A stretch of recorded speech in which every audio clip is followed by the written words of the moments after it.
Prayer Spiritual Center ka home. Jimex Enterprise boy chidom. Talented Lucky Spiritual and Herbal so eka aboafo no ho bi na nwume wo nyina ka musika abomo afa kase boy ho eka. Enuanom ya ye kenkan kase di ama wo no. Medin edina na akua sikapa ena. Amana ka chire akua pokua.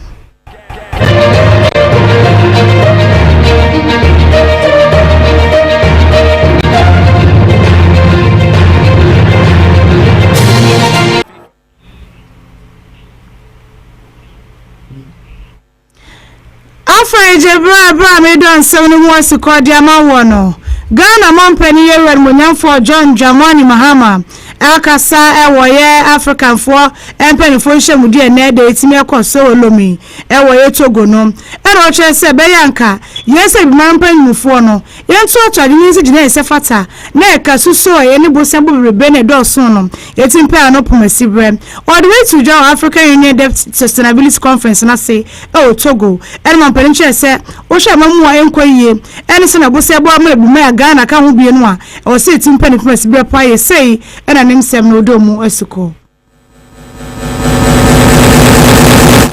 over the last several years, there was an acceleration of debt accumulation, much of it going into budget support and consumption expenditure, and in a very poor governance environment.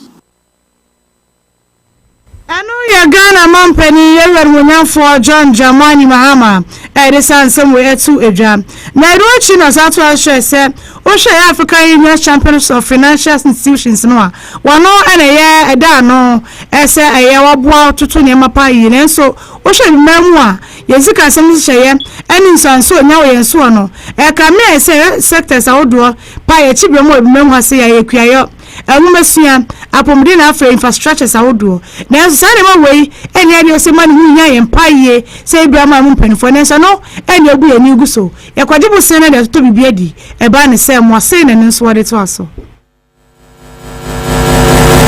How do we redefine Africa's debt narrative? Let us leave here with a renewed vision, a vision where debt is no longer synonymous with crisis, but with capacity,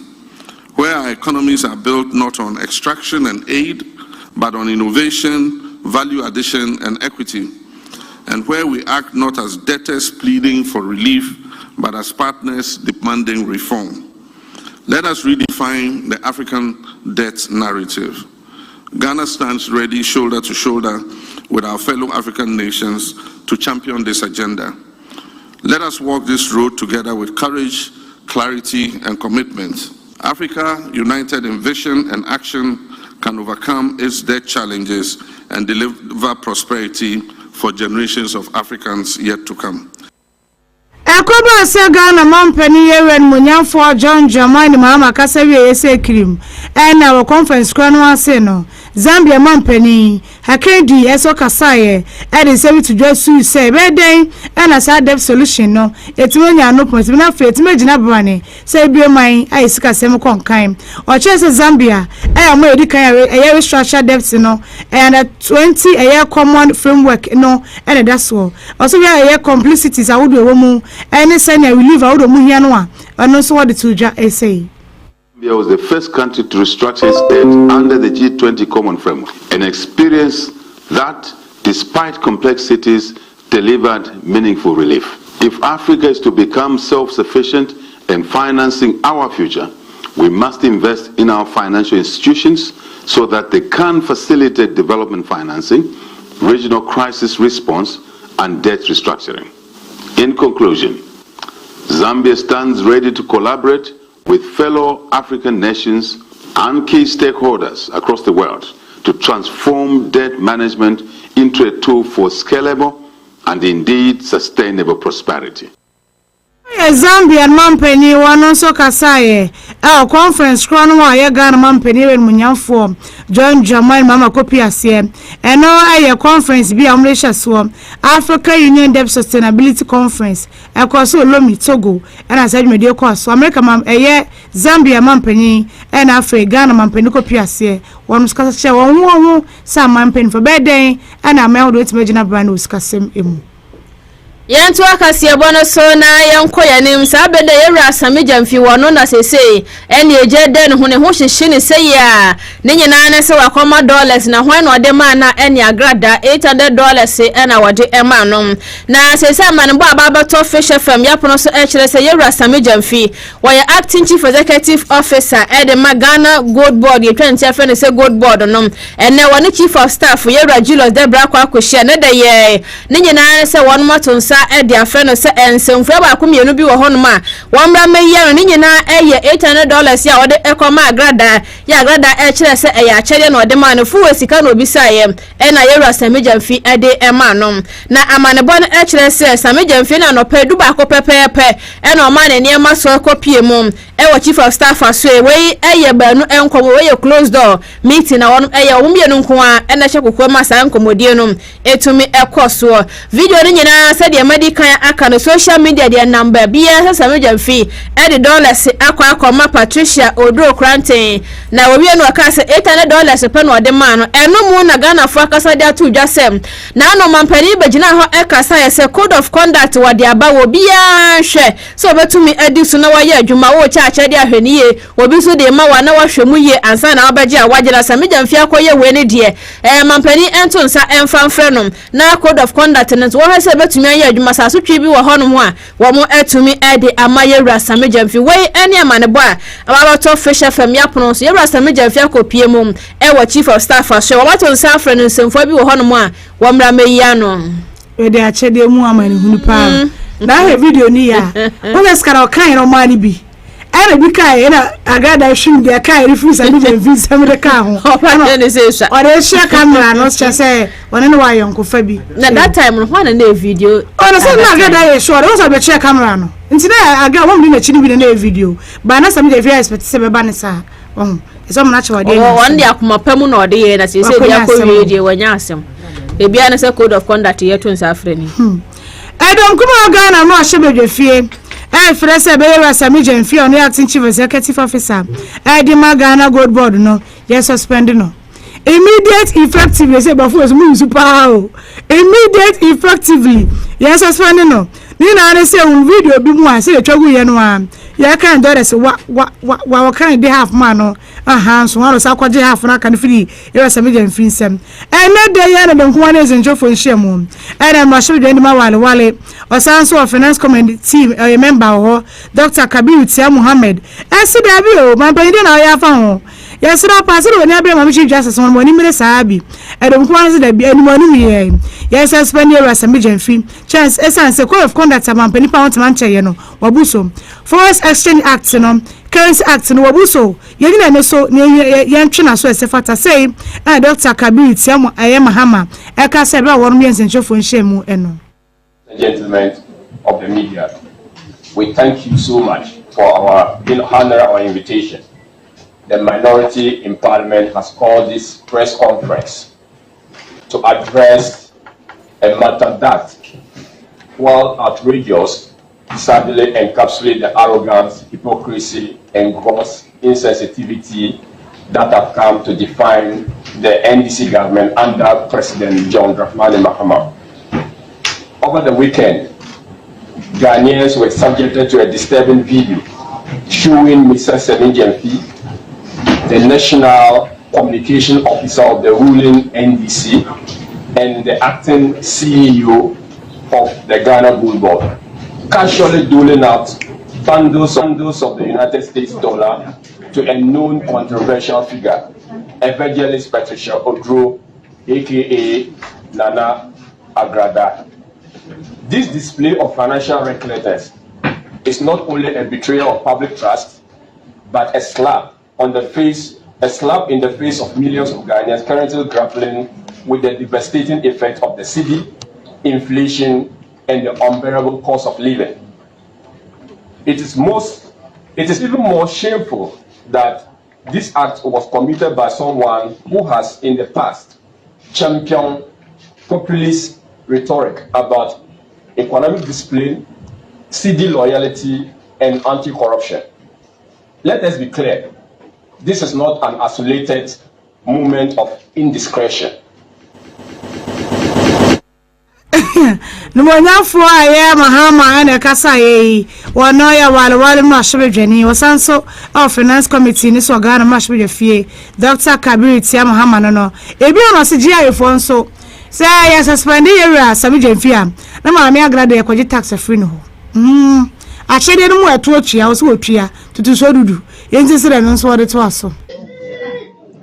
There is that obligation to pay tax, and that is regulated by the income tax laws of the country. The income tax laws require that any gift received of a value, especially in money, you have to pay tax on it. Ladies and gentlemen, tax payment in respect of investment for a resident is 25% and 30% for foreigners. When a gift is received by an individual outside of employment or business, the individual is required to submit a tax return or file a tax return within 21 days, detailing the description, the value, and tax payable. So the wale mashebedwe na Sanso Finance Committee ni so Ghana mashebedwe fie Dr. Kabir Tia Mahama no ene de na dom kuma na esenchofo nhyiamu etwe ye mampanyini His Excellency John Jomani Mahama dwene sisu se wa suspend samijam fee wa suspend ni bia na nagrada nso yenye ne to e wa achede a ye de man no so ehu ye to akase ebono so ye wura samijam fee aso ye na ye da so ewom na ena executive director Edema Ghana Integrity Initiative GII eye Eramere ada wakasa ede atudwo se de samijamfi eye ye no wa obagina ba bia kasa mfomso bia ni hono wose wo kasi ni penya de se wo kona chikura eye political lens eno wa hyede mu oduro pa wo hu ba bia eno abanam so betumi akasa chief executive officer Edema Gold Boss samijamfi na mu ntoro mfomso bia eni ho na nya kwafa we nyina bane ne se na wotwe awieye ene ye wura samijamfi na age ne sambai wana ma no kwashi agada se oh wo man scan fan tofu ene ne obora ne kan bie ne ga gate ya no wasegye dollars na mde ema wagada kan wie ya wase $800 ena samijamfi Edema no we eya achede a wono so enya edifin ho no masabedi ahonsem no Ghana fo etwere sane abasasa na no mu na babeto odwa sane samijamfi na mo ya wotu ye Ghana fo so no mu wono mtetene nam so se ya asesonso na sabi wato eye enkrane emonom eno mu no makasa da to dwa se mampani code of conduct ya wode eba ye no ye wura samijamfi abusu kra wabusu se pempempempe ede ekonanim eno ena mere ada akasa da to Ghana fo enim titiri mampani so eka ho ebi se ene asama abai ema wontwetwe na ase kra wonso mu de ade ani bresom na afes wo hwese code of conduct ya wode eba ya se na dwuma ye fo na point is ne bedi so atumi aye adwuma ewo man emonom bibia so atumi akopepepe na Ghana fo akoma to ma won se ampa mampani aye adwuma se de esise na efata eno akasa ya wo kire se wagidi pa se CEO Edema Gold Board nema ya wo ye yamfumso won pa na Ghana nya obagina baabi anasa obeka se samijamfi na muntu na wotu ye na ya achede kwa ena wade ma agrada wose wone wonya adwene ne wochena adekye nso so eka ho ebi eno mu no oto aso ekire sem code of conduct ya mampani ede bai na wose ahase efri samijamfi esom na wo hwese ne betumi aye adwuma dendenden pa na tumi aboa ma obia enso akoma ato ne yem wo hyese no kra mu no se ensemfo bi wo na so mbefre no na watumi ayia no eno so babo ma Ghana fo nso wo mo ho atumi ato wonom eno mu na acting chief executive officer Edema eye National Petroleum Authority NPA yewra eye Godwin eye Eduji Tamaklum wono so akasa ede atudwa se eniama ya samijamfi eye ye no wo hu no sanfom so bia ewo ho eno mu no nsantwerefo ebo nkomo no ono tudwa kire se agrada ya ma $800 wo so ahia ena ade hu foni eba bonte na samijamfi hu akire ni yewra Godwin Eduji Tamaklu wakasai nensem wode atudwa. Thankfully, my brother, immediately this matter was drawn to his attention. Less than 24 hours, has publicly come out to apologize to the good people of this country, that he acknowledges the fact that this thing had rubbed not properly with the sensibilities of Ghanaians. And to the extent that this had come to his attention, he's not going to justify what has happened. So he had rendered unqualified apology to the good people of this country and also His Excellency the President. I strongly believe that that is the way to go. I think that the lesson for all of us, including my good self, the standard that will be judged is a very higher standard. And so it requires that we will be sensitive to our environment and the things that happen around us. It's unfortunate it happened. My brother has demonstrated the maturity that is required by apologizing to the good people of this country, and also His Excellency, the President. The Chief of Staff has equally summoned my brother with a statement issued by Sami Jemfi. It will bring, with respect, finality to this raging storm. It becomes a lesson to all of us. I have read the code of conduct launched by the President. This particular thing offends it. Basically, what the code of conduct does is that for ministers, deputy ministers, CEOs, deputy CEOs, we have the responsibility on gifts, and usually it's about you receiving. The code is silent on you giving, and from the interaction on the video, it was rather Sami who offered, because the issue about a violation of the code with respect doesn't arise, because the code is completely silent on the issue of you giving. It's about you receiving. And so I would humbly plead on behalf of my good friend, and incidentally I happen to be his lawyer as well, with sackcloth and ashes, we once again apologize for this indiscretion and hope that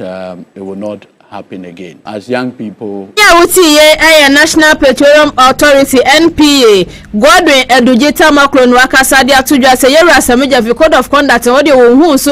webuso no so ayam fom so bia wo ne mom wo ya ne lawyer wo no behwe na wo mapa asam na anopoma sibre nkwanhia petrol friend say sign na mun ebi ni o asam mpe nipa we de nipa ne pe ne ho ase wo de no ho abaye mfanye no oh. Minister of Green Energy Transition, John Abdullah Jinapo, and Wakasafa Mpataa, no Hodin sensem no, Eduma na so no he, dum say asemi, was if ye be, Cotorma was me omi, a Bacona be any son or there will be light. This is for simple instructions you can be. Yanko was let there be light, and not more light. I'm with the one having party. Anyway, in a butcher's Menoka said, dear, Masha says, see a maintenance no, a cost will be edu mpesa so na kan ya na off ye sese wi na asaba de amount e tere so so ko na wi de na etima sese san kan no fum so woni na kan etima gina so e de ma na etima de adwuma na so etima de adwuma na boa e wi ma ye hye to ko ba sese e be sima boy paye o se mi no ka se de akoso na maintenance na akoso ntina wa na adum na wa na apre na iPhone no nya boa pa sei e na Ewura Abdullah John Jinapo eto anesam no eso. What I get is that within the month of May they will do a lot of this maintenance and June some minimal maintenance. So after the month of May, when they are done with the maintenance, bearing any unforeseen circumstance, we should be seeing a much more improved cycle. But we have no choice than to service these plants. These are plants that have gone far beyond the minimum or maximum operating numbers, which requires that they ought to be serviced. But as a responsible government and the minister, I have no choice than to allow them. I try to hold them back. But what I've realized is that if we hold them back for too long, it will compromise the integrity of the plant. So I want to appeal to Daniel that even as we take this step, we'll do everything we can to reduce the impact. And I want to appeal to Daniel to bear with it. It's a necessary step. It should have been done long ago. It has not been done. Now we have to do it. Minister of Green Energy Transition, John Abdullah Jinapo, NCSA ni obi anka na kuma ye endure for now. Ebe ka kere betima di sunku na free etima boa ye ma eye sa dwumedi na konkere obi a ode nwom hode di dwumedi ano dwumedi so atumi akọ enkan. Yeto akasi bono so na yakoya nem Accra Metropolitan Assembly AMA wo mu de bosome asi honom sane wo mu sekwan ya faso eye dede ebo ntwene mu ewo enkrakropon mu ma bra ne nyina eneda ye eto mu akosi bosome sianda etoso eye edumienom na wo kire se sansem wo mu de baba tu dwana ne nyina eye homowo afahye ya wonom eba be dia mamra ne amane ebeda ne ho adi eno nti ena wie eno mu na wo kire se we eye gama Ashi Ablekuma West and Afrezo so Ablekuma West and Afrezo so Kaswa Mpataa Honso Nkroni bi eka ho what one nkasa yeso no na do tudwa ya wo kire se wo hwe wonom ehom afahye na ye kwan kronkronkron ya wonom efa so se de be ya obetumi ene nsamanfo na se nanom etumi adi nkomo na aboa ama bibia so etumi akọ nkan eno nto mo hia di